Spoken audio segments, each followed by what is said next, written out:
The clink of a wine glass can sound like a death knell. I remember the chill crawling up my spine, the way my fingers tightened around the linen napkin in my lap. 30 years, and he looked at me like a stranger as he raised his glass. Not to me, but to her. That was the moment something inside me snapped, and something else was born. If you've ever given your life to someone who thought they could erase you with a smile, this story is for you. Subscribe to the channel and tell me where you're watching from. You'll want to see how this ends. They always dim the lights in those expensive restaurants. I guess to make you forget the price tags on the menu, or maybe to make betrayals easier to digest. I was staring at the flicker of the candle between us when he lifted his glass. Mark, my husband, my partner, my entire goddamn life for the past 30 years. To new beginnings, he said, smiling like the smug bastard he's always been. Only I hadn't seen it before. That smile used to mean love, safety, home. Now, it just meant war. Erin, seated just a little too close beside him, let out a breathy laugh and reached for her water. Her fingers grazed his arm like it was second nature. I caught the way she looked at him, the way her other hand settled protectively over her belly. "I'm pregnant," she said, eyes glinting. There was a pause. Not in the room. The waiter was still pouring wine. A couple nearby was laughing. But in me, something deep inside me twisted like it was being wrung out. Pregnant. Mark's eyes didn't flicker once toward me. He stayed locked on Erin. Proud, pleased, like he had just won a prize. I didn't cry, didn't scream. Instead, I smiled. Slow, small. The kind of smile that takes effort when your hands are shaking under the table. Because I already knew. I knew about the bank transfers, the business dinners that turned into hotel reservations, the way she had started calling him M in text messages that I wasn't supposed to see. I knew, and I had spent the last 6 weeks preparing. I lifted my glass too. To new beginnings, I said softly, my voice clear, steady, and venom-laced. Mark turned to me then. Finally, that smugness faded a touch when he met my eyes. "I emptied the joint accounts this morning," I said, still smiling, froze the business assets, and filed for divorce. You could have heard a pin drop. The waiter blinked. Erin's mouth opened slightly, like a fish gasping for air, and Mark, for the first time in decades, looked truly, undeniably confused. "I hope you both enjoy your new beginning," I added, setting my napkin gently on the table. Then I stood. I remember every step I took away from that table, my heels tapping against the marble, the hostess blinking at me as I passed, the scent of marinara lingering in the air, the tiny mark on the carpet near the entrance where I had stood for our anniversary dinner the year before, waiting for him to arrive late, again. Funny the things your brain clings to. I walked out into the night, not as a woman falling apart, but as one finally waking up. And behind me, for once, it was Mark who had to explain something. I didn't go home, not the one we shared. I had a plan, a checklist. I wasn't the Helen Carter who had swallowed every insult, every dismissal, every "you just don't understand the business, sweetheart," that Helen had died the moment Erin touched her stomach and called it a miracle. No, this Helen was done waiting quietly while other people dictated her worth. The game was on, and I had just made the first move. The silence in the car was suffocating, not because of noise, there wasn't any, but because of memory. Every inch of that black leather interior reminded me of Mark, of us, of who I used to be. I gripped the steering wheel tighter than I needed to, my knuckles pale against the dark. My hands were shaking, not from fear, but from the adrenaline, from rage, from 30 years of swallowing things I should have screamed. 30 years. I remember the first day we moved into our home in Pasadena, the way the morning sun hit the porch, the smell of paint still fresh on the kitchen walls. I made us coffee in a machine we couldn't afford.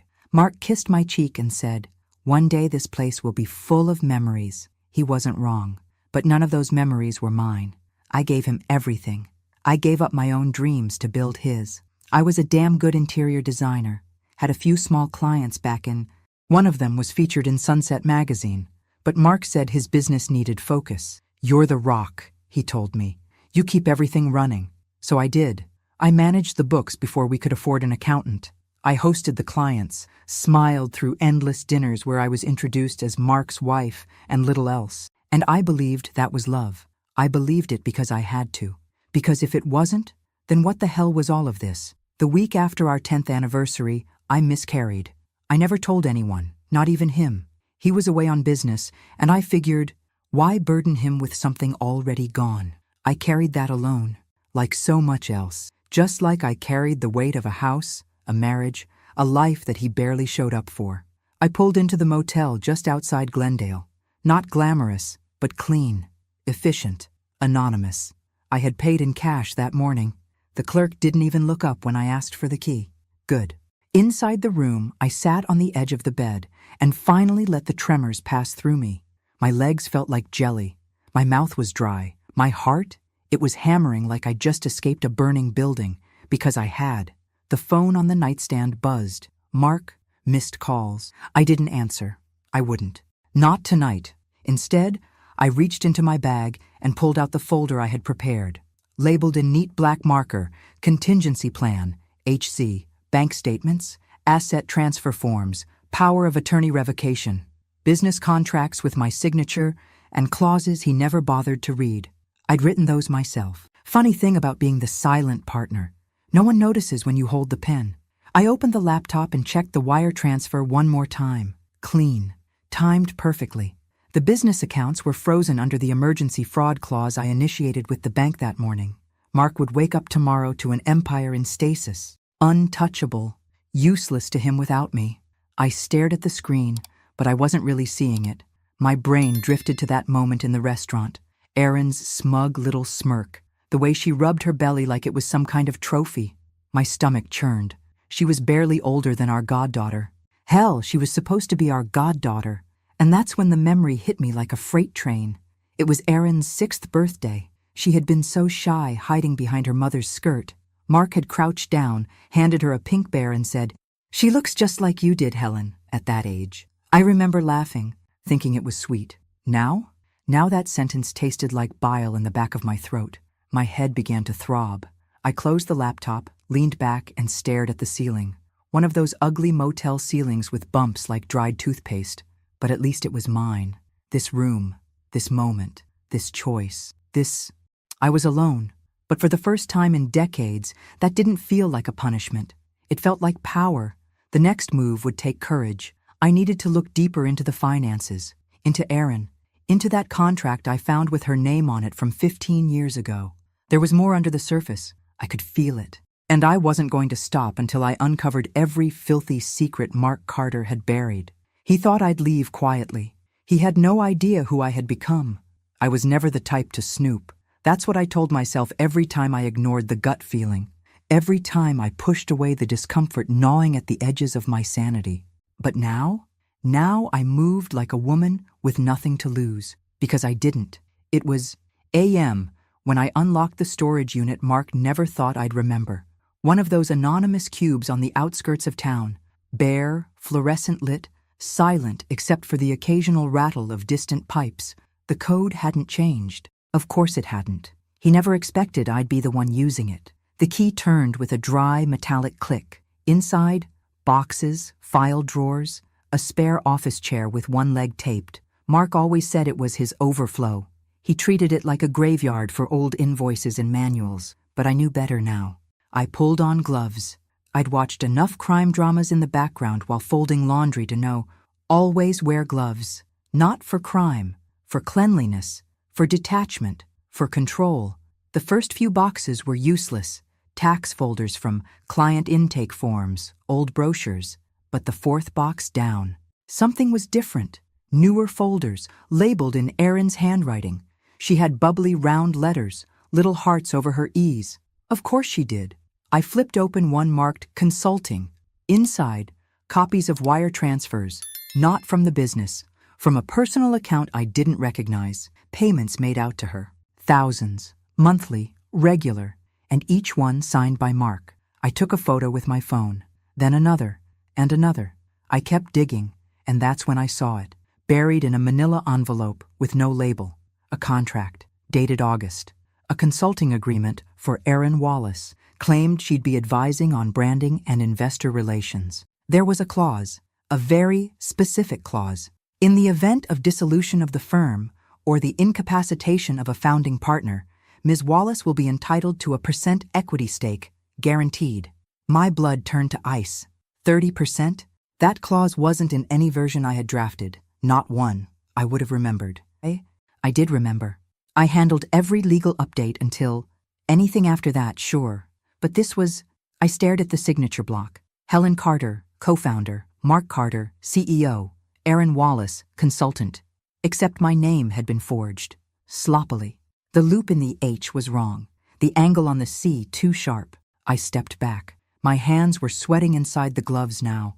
My breath came in short, sharp bursts. A roaring in my ears drowned out everything else. 15 years ago. 15 years ago, Mark gave that girl, barely out of college, a path into our company, into our lives, not just as a side fling. He was building a future with her. Back when I was still trying to get pregnant, I dropped onto the cold floor. My knees hit hard, the ache shooting up to my spine. But I didn't care, because that's when the last piece slid into place. He had never chosen me. Not once. He tolerated me, used me, kept me because I was useful, because I played the part and never looked too closely. And now that I was older, less appealing by his standards, easier to discard, he thought I'd go away like an old piece of furniture. But I wasn't furniture. I was fire. I stood, gathered the documents I needed, and walked out. The city was still asleep as I drove back toward the motel. I felt the weight of the folder in my lap like it was a weapon. And in a way, it was. The kind that wounds quietly, strategically, with no fingerprints. My phone buzzed again. Voicemail, new message. I didn't open it. Not yet. There was more to find, more strings to unravel. But now, for the first time, I had a thread that led straight to the core of the rot.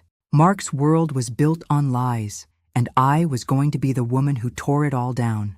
The first time I saw Aaron Wallace, she had chocolate on her face and a ribbon in her hair. She was 6, maybe 7, shy.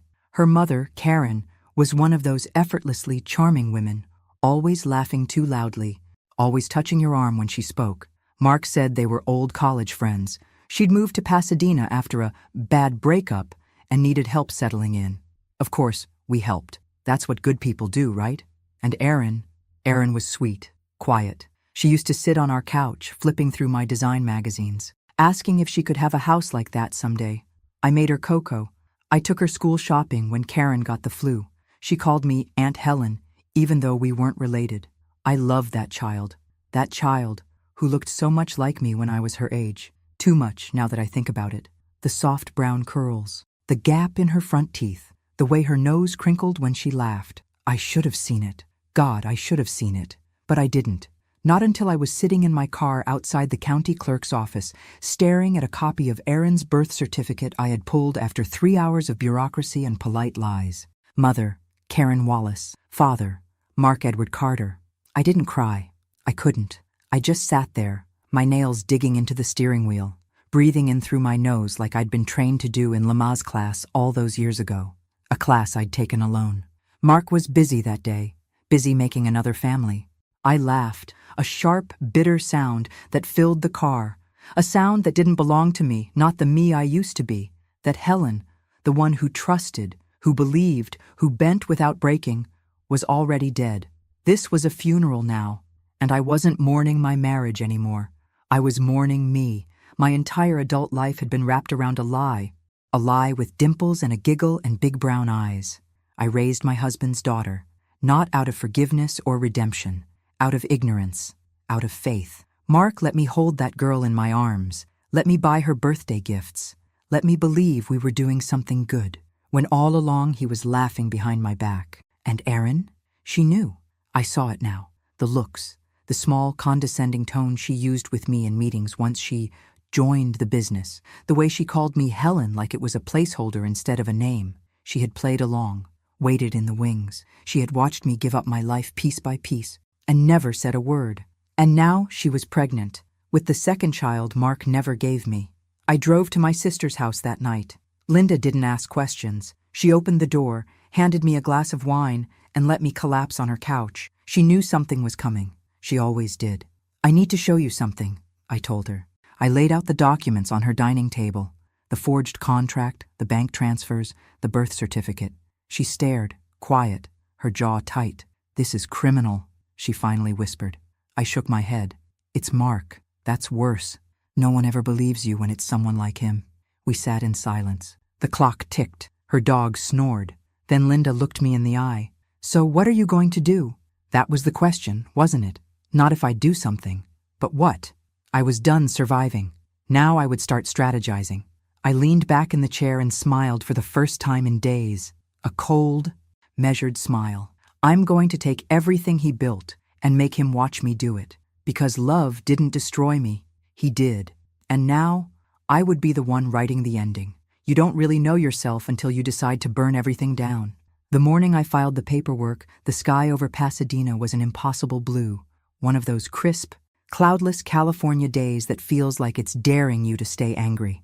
I walked into the courthouse at 8 a.m., heels clicking on tile, folder in hand, not a single strand of hair out of place. People looked at me like I was someone's assistant, a retiree, maybe a judge's wife. No one saw the grenade I was carrying.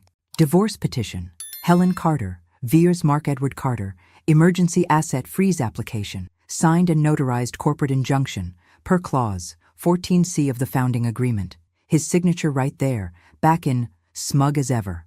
I had the power. I just needed to wield it. The clerk didn't blink. She stamped the documents, took my ID, handed me a receipt, and just like that, my 30-year marriage was officially unraveling, one legal stamp at a time. I walked out of that courthouse into the sun, heart hammering against my ribs, not from fear, from freedom. Back at the motel, I made 2 calls. First, to the bank. I confirmed the freeze on our joint accounts, business accounts, and the executive card I knew Erin had been using for her company dinners. Second, to Mark's lawyer. I didn't ask to speak to him. I left a message. This is Helen Carter. As of a.m. this morning, I've filed for divorce and enacted Clause 14C. Please advise your client to retain separate counsel. Oh, and tell him to check his wallet. He'll find it's lighter. Click. Then I waited. Didn't take long. At 1, my phone rang. Blocked number. I picked up and said nothing. Helen? His voice. God, that voice. I used to fall asleep to it, warm in our bed. Now it sounded like static. Where the hell are you? He snapped. I smiled. Someplace where I don't have to look at you. You froze the accounts. What are you thinking? Are you having some kind of breakdown? No, Mark. I'm finally having a breakthrough. Silence. I imagined him pacing, running a hand through his thinning hair, looking around that big house we built together, the house I designed, painted, filled with laughter, pain, silence. I have a child on the way, he hissed, like it was a threat. I almost laughed. Then I suggest you figure out how to support her, because the money's not coming from me. You can't do this. You don't know what you're doing. That did it. I dropped my voice low. I know exactly what I'm doing. I'm taking back my life. Every dollar, every piece of dignity, every hour I spent shrinking so you could shine. Jesus, Helen, stop. No, you don't get to talk now. You had 30 years. I was loyal. I was quiet. I gave up everything. You gave me lies. You made me raise your child while you laughed behind my back. And now? Now you're going to learn what happens when the woman you underestimated decides she's done. I hung up, and I didn't cry. I packed my things from the motel, moved into a short-term rental in Glendale, something with clean lines, sunlight, and no memories. I bought new sheets, new towels, a coffee machine with just 1 cup, mine. Then I sat on the floor with a glass of wine and watched the sky turn from gold to dark, like someone had pulled a curtain over the world. And I breathed, not shallow, not anxious, free. For the first time in 3 decades, I didn't have to ask anyone if they wanted dinner, or worry if I'd used the wrong tone at some business function, or tiptoe around a man whose ego filled every room. That night, I slept like a woman who had just burned her prison to the ground. And when I woke up, I was already thinking about my next move. The first headline hit 2 days later. Pasadena power couple. In shock divorce, financial freeze raises eyebrows. I was brushing my teeth when I saw it. The toothpaste foamed in my mouth, bitter and minty, as I stared at my face on the screen, grainy, cropped from some charity gala years ago. Standing beside Mark, smiling, holding a glass of champagne. I spit. The article was polite at first, measured, speculative. But the words, unconfirmed allegations of financial misconduct, practically leapt off the screen. That was all it took. The floodgates opened. By noon, 5 more outlets had picked it up. By evening, a local podcast ran an emergency episode with a clickbait title, The Fall of Mark Carter, Divorce, Deceit, and a Mysterious Frozen Fortune. They had no idea. Not yet. But they would. I watched it all unfold from my rental, wrapped in a navy robe, sipping bitter coffee from a chipped mug that felt more honest than any of the expensive crystal I used to wash by hand. The comments were brutal, speculative, hateful. Most of them aimed at me. She finally snapped. She's jealous. Bet she's bitter because the new girl's younger. I closed the laptop. It wasn't worth it. I'd lived under the weight of people's opinions long enough. Now they could think what they wanted, while I handled the facts. I wasn't bitter. I was brilliant. And the best part? They hadn't even seen the worst of it yet. That came later, when someone, I don't know who and I don't care, leaked the internal memos, emails, bank records. It was all there. Mark's double billing, the silent payments, the expenses marked consulting that led straight to Aaron's personal Venmo, the suite in Manhattan paid for with business funds, the 2 first-class flights under fake client names, one of them hers. The documents were anonymously submitted to a journalist I had quietly reached out to 2 weeks earlier. Her name was Danielle Griggs, local, smart, no nonsense. I handed her truth in a tidy envelope. She turned it into fire. The headline that changed everything dropped on a Thursday morning. Inside the Empire, Mark Carter's web of lies and the woman who brought him down.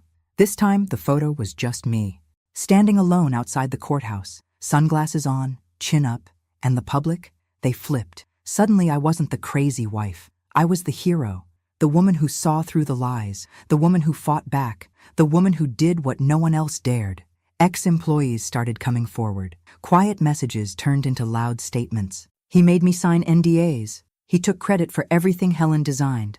She ran that company, not him. I didn't respond to any of them. Not publicly. Not yet.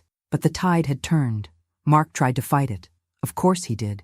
He went on camera with some tired press release and a lawyer who looked like he'd rather be anywhere else. She's unstable, Mark said. She's retaliating. That night, I got a message from an old friend I hadn't heard from in years. Unstable? You mean unshakable? I'm so proud of you. And then another. Finally, someone shut that arrogant bastard down. Erin vanished from social media within hours. Her LinkedIn quietly updated to seeking new opportunities. Her friends deleted old posts. Her influencer account, gone. I almost felt bad.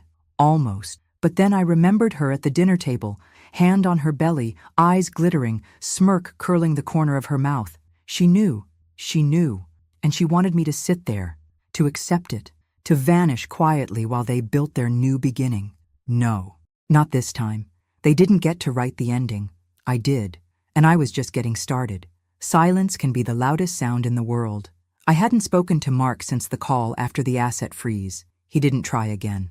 No apology, no explanation, just silence. But the world was anything but quiet. 3 weeks after Danielle's exposé, the real flood began. A woman named Lisa Hartman emailed me. Subject line, I used to work for him too. Then another, then 5 more, then 32. Receptionists, interns, accountants, women, men. People who had walked away from Carter & Co. with shame in their throats and silence on their lips. Until now, they'd been mocked, gaslit, undermined, passed over for promotions after doing all the work. One woman had her designs sold to a client under Mark's name. Another found Erin wearing the necklace her grandmother had made, the one she lost at the company retreat. Story after story. Abuse didn't always come with bruises. Sometimes it came with a smile and a bonus check. Oh, less than promised. Danielle wanted to run a follow-up piece. But this time, she didn't want anonymous sources. She wanted me. No camera, I told her. Not yet. She agreed. We met at a cafe in Silver Lake, small enough to be invisible. She wore jeans and a leather jacket. I wore the calm of a woman who had walked through fire barefoot. Her recorder sat between us. Why now? She asked. I stared at the steam rising from my tea.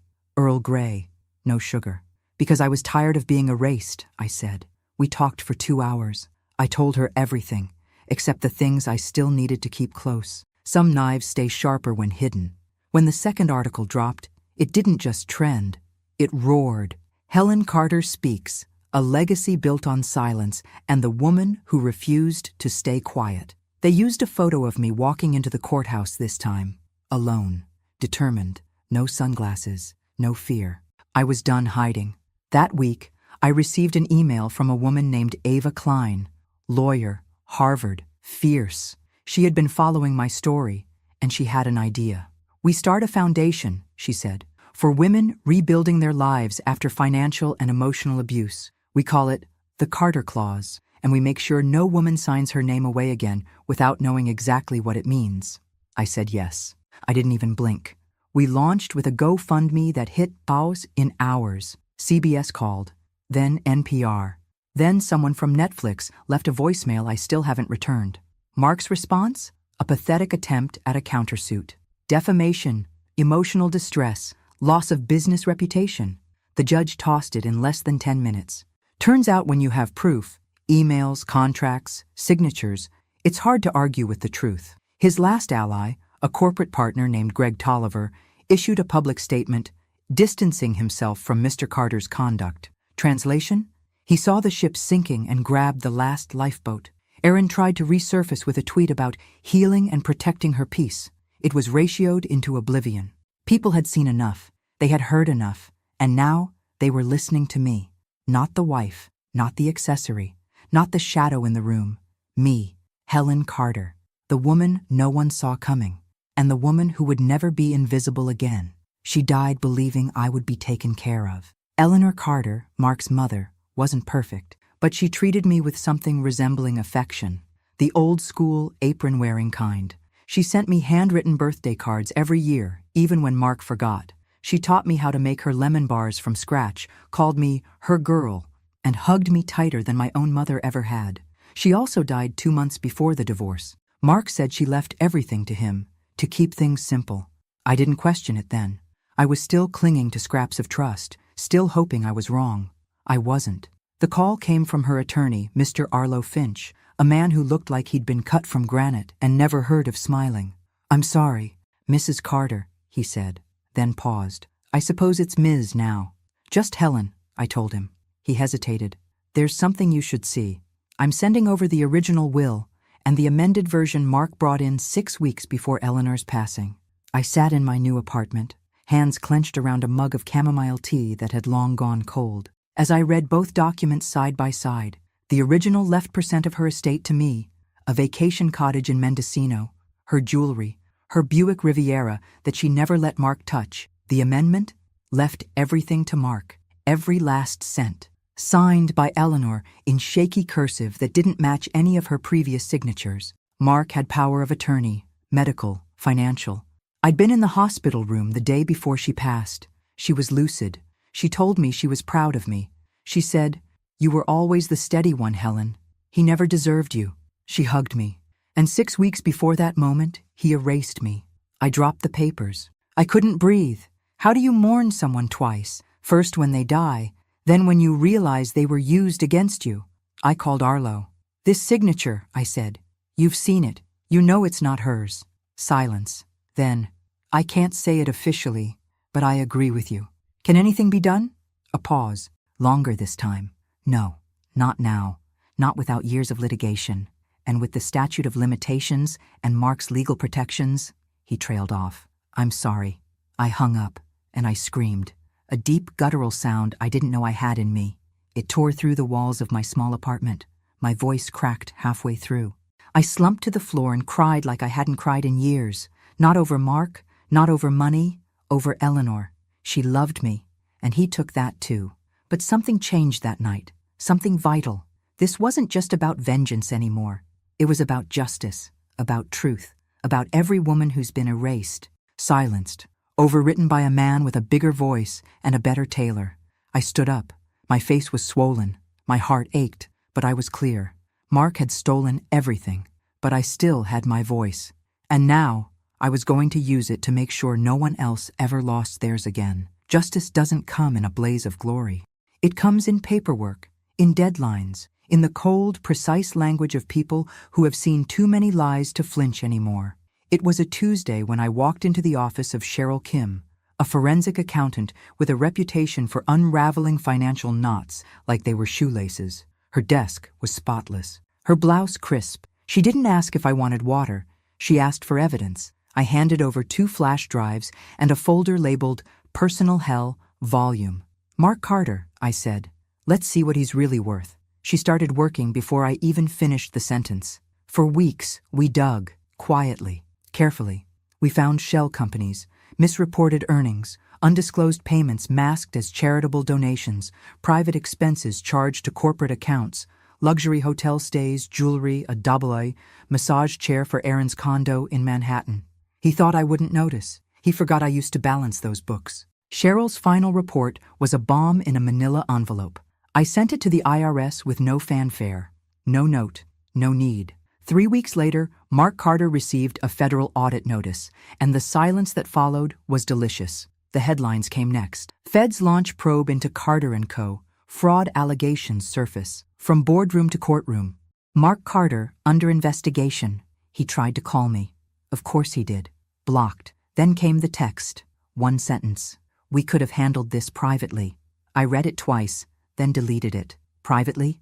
He slept with a woman half my age, forged my name, rewrote my life, and erased me from his mother's will.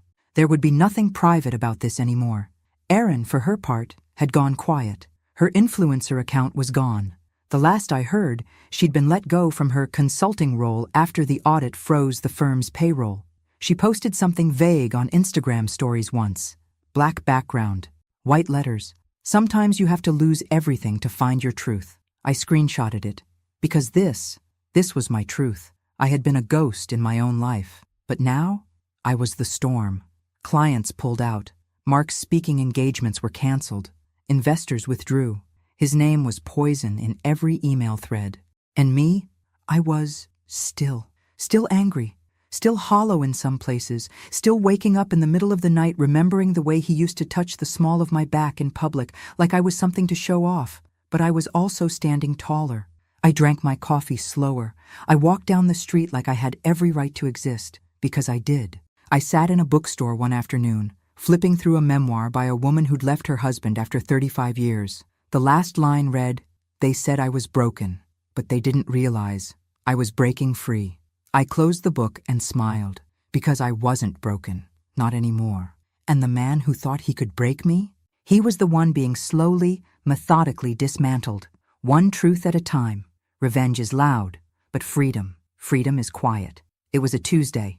No headlines that day, no lawsuits, no leaked emails, just the hum of my neighbor's lawnmower and the smell of fresh-cut grass drifting through my window. I was sitting at the kitchen table, my kitchen table, a simple one, solid oak, bought with my money, chosen for no one's taste but mine. The sunlight fell across it just right, and for a second, everything felt still, and that's when it hit me. It was over, not in the dramatic courtroom gavel kind of way, but in the quiet realization that I no longer woke up wondering where he was. I no longer scrolled through articles to see if my name had been dragged through the mud again. There was no Erin posting beach photos, no Mark pretending to be the victim, no calls from lawyers, just silence. And I didn't hate it. I didn't love it either, not yet, but I was learning how to live in it. That afternoon, I walked down to the little cafe around the corner. It was the kind of place I would have skipped before, too casual, too small. Mark hated anything that didn't have valet parking and overpriced espresso. But now it was mine. The barista, a young man with tired eyes and a kind smile, recognized me. "You're Helen, right?" I hesitated. "Yes." He handed me my latte. "You're kind of a legend around here." I didn't know what to say. Then, as I turned to leave, a woman at the corner table waved me over. Late 40s, curly gray-streaked hair, tapping away at a laptop. "Sorry," she said. "I don't mean to intrude, but I'm with Reclaim Project. We help women over restart after divorce, financial abuse, things like that." She paused, then smiled. "We've been following your story. Would you ever consider speaking at one of our events?" My mouth went dry. I had nothing prepared, no speech. No platform, no fake smile to put on. And for once, I didn't need one. I just said, yes, not for them, not for some performance, for me. Because somewhere along the way, this stopped being about Mark or Aaron, or even Eleanor's will. It became about the version of me that never had a voice, the version who stayed quiet so people would like her, who made herself smaller so others could shine, who stood in the background of every photo of her own life. Not anymore. I walked home with a flyer in my purse and a strange new feeling growing in my chest. Not anger, not grief, purpose. That night I opened my laptop. I didn't check the news. I didn't Google Mark. I opened a blank document. Title, The Woman You Forgot to Fear. I started typing, and for the first time in 30 years, I didn't feel like I was telling someone else's story. I was finally telling mine. The first time I held my book in my hands, I cried. Not a dramatic, movie scene kind of cry. No soundtrack, no arms around me. Just tears, quiet and warm, slipping down my cheeks in the middle of my living room, under a dusty beam of afternoon light. The title gleamed in black serif font, The Woman No One Saw, by Helen Carter. 267 pages of pain, clarity, and cold truth. It wasn't just a memoir. It was a warning, a mirror, a flare in the dark for any woman who had ever been told to calm down, to let it go, to be grateful. I had written it over 6 brutal months, late nights, early mornings. Every chapter dragged pieces of me into the light, some that I didn't even know I'd buried. I bled into those pages, and I refused to clean it up. The day it hit Amazon, it sold out in 3 hours.